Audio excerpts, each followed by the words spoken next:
They did secure the naming rights to the building today for the Phoenix Suns and the Mercury, and it will now be known as the Mortgage Matchup Center. The MMC. Is that what we're calling it? MMC. If you don't want to say Mortgage Matchup Center. The Mortgage Matchup Center.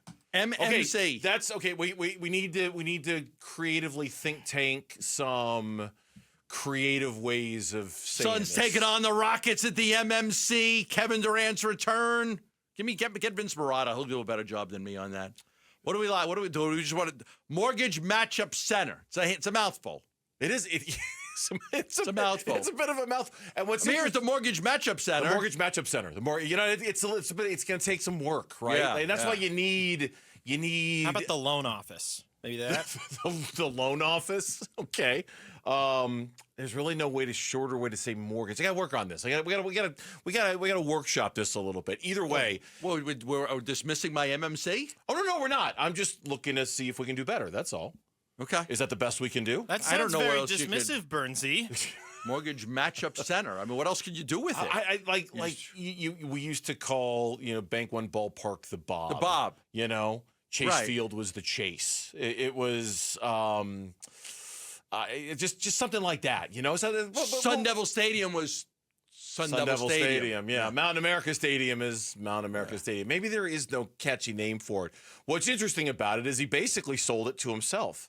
The Suns, Mercury, and United Wholesale Mortgage, whose president and CEO is Suns owner Matt Ishbia, announced a 10-year, $115 million naming rights deal.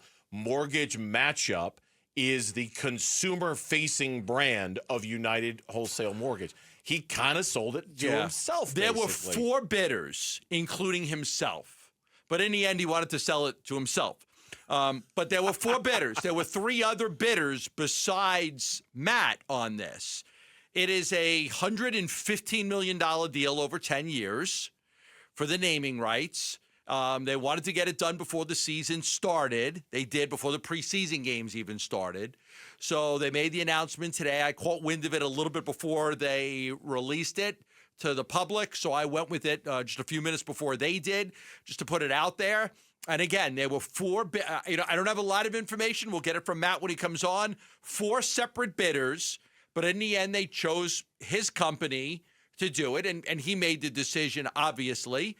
And it is a $115 million deal over 10 years. So what's that work out to, Bernsey? About $11 million a year? That's $12 almost million exactly a year? $11.5 million $11.5 million a year for the naming rights. The math is very easy on that one, yeah. Yeah, 11.5, yes, exactly. It was right in that 11 to 12 range. It was close enough. Yeah. Okay. So it's done. YouTube started chiming in on it. This was from YouTube, Mitch.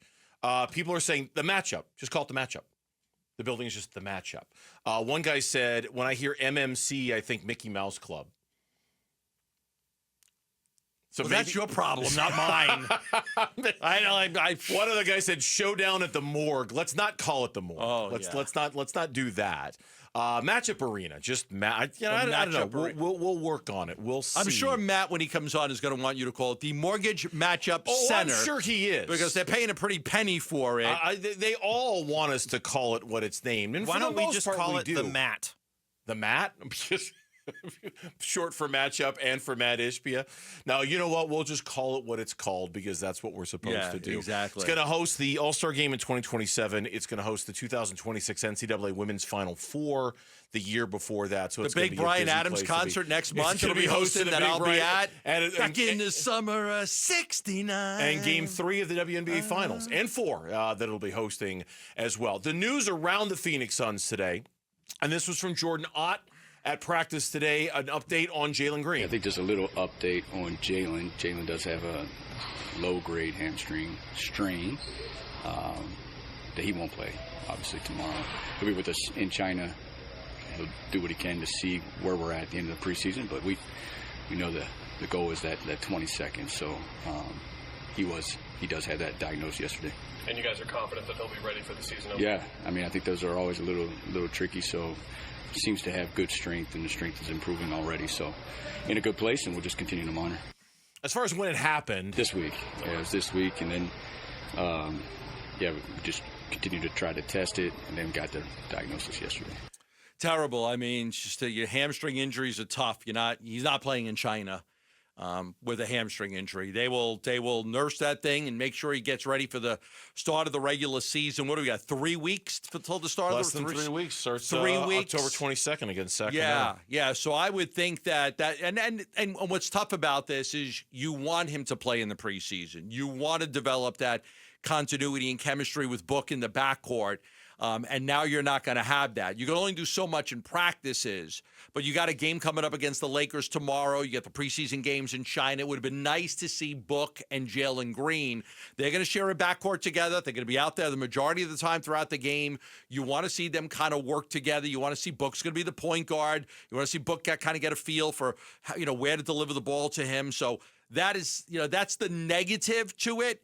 It's not a terrible, he's going to be back, could be back for the start of the regular season, but you do lose that continuity and chemistry you wanted to develop. You're onto something here, though, and we don't want to make too big of a deal out of it because it's not too big of a deal, but it's also not nothing either in that probably the most important thing that needed to be developed on this team was the on-court relationship between Jalen Green and Devin Booker. Maybe the number one thing. I don't think number one thing. For me, in my opinion, there's no maybe about it. It is the number one thing that that's needs your to be number one leading scorer, and your number two leading scorer. You got to figure it out. 1 and 2, and now they may not play together the entire preseason. And I think that and I don't know how much Book was going to play in the preseason, but just his availability at practice and his availability, to work on things with Devin Booker so they can figure things out. Yes, all of that kind of gets put on pause with an injury that you and I have been doing this talk show. Hamstring injuries are tricky. Terrible. They're so tricky, and you just when you think you got it fixed and you're good, you cut and you run and it tweak it again. Yeah. So it's not great news. It's not nothing that this happened, and I hope this isn't too big of a setback for him and them because it is very important. The other thing that happened with the Suns today, they exercised Ryan Dunn's third-year option for the 2026-27 season.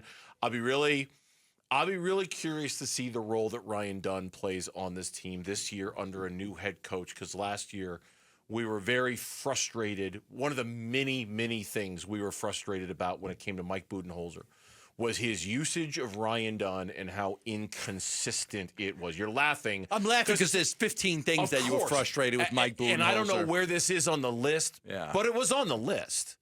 How he used Ryan Dunn, how he misused Ryan Dunn. How he used Ryan Dunn. It was on the list, right? Mm. And so how Jordan Knott uses Ryan Dunn is, again, not as big as Jalen Green's availability, but I still think something to monitor and something to watch. Well, a lot of the veterans are gone. A lot of those veteran role players are off the team right now. So he becomes more of a veteran role player. With another year of experience in the league, I think he becomes that guy. I think he'll be looked at heavily. They want to have they're going to try to trend to be a little bit more defensive minded, with Durant and Beal gone and some of those other guys. And you've got Brooks now and Brooks and Dunn. And that could be a pretty good shutdown defensive combination right there. Thanks for watching Burns and Gambo. Click to see more from the guys and hit the button in the middle to subscribe so you never miss a video from Arizona sports.